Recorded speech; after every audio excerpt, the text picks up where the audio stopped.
Sa usaping pangkalusugan, dapat lagi tayong updated. Kaya naman, ating pasadahan na ang mga latest health updates ngayong buwan ng Abril.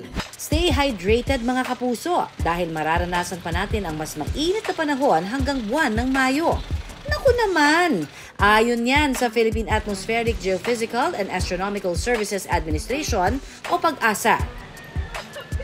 Bagamat nararanasan na natin ngayon ang matinding init, dapat pang mas maghanda dahil sa Mayo pa raw ang kasagsagan ng tag-init. Ngayon ngang linggo, umabot sa 42 hanggang 46 degrees Celsius ang heat index sa ilang mga lugar, kabilang ang Metro Manila.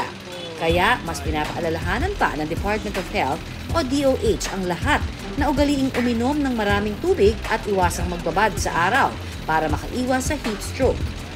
Ibang health update naman po tayo, mga kapuso. Kayo ho ba ay inuubo? Yung ubong may halak na tumatagal ng 2 hanggang 6 na linggo at may kasama pang pagsusuka at low-grade fever. Magpakonsulta na po sa doktor dahil ayon sa DOH, ito raw ang mga sintomas ng pertussis o whooping cough. Ayon pa sa datos ng DOH, mula Enero hanggang Marso ngayong taon, pumalo na sa 1,112 ang naitalang kaso ng pertussis sa bansa. Mahigit 30% mas mataas sa mga kasong naitala noong Enero hanggang Marso 2023.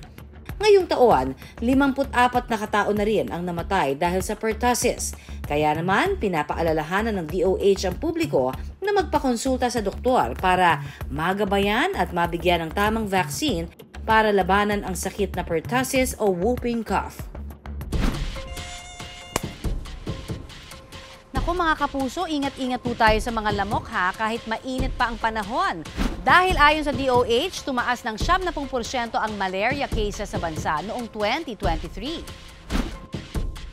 Mula ito sa latest data ng DOH Research Institute for Tropical Medicine o RITM, kung saan pumalo na sa 6,248 ang malaria cases. Ang naitala noong 2023 kumpara sa 3,245 na kaso noong 2022. Ayon sa DOH, malaking dahilan ng pagtaas ay ang pabago-bagong panahon sa bansa at ang pagluwag ng restrictions matapos ang pandemya. Mga kapuso, maging maagap sa mga sintomas ng malaria, gaya ng lagnat, sakit ng ulo, chills, pagpapawis, sakit ng mga kasukasuan at pagsusuka. At kung lumala pa, pwedeng makaranas ng kidney failure, coma, seizure at mental confusion. Kaya kumonsulta agad sa doktor kapag nakaranas ng mga sintomas na ito. At yan ang ating latest health updates ngayong buwan. Laging tandaan mga kapuso, basta usaping kalusugan, dapat updated ka.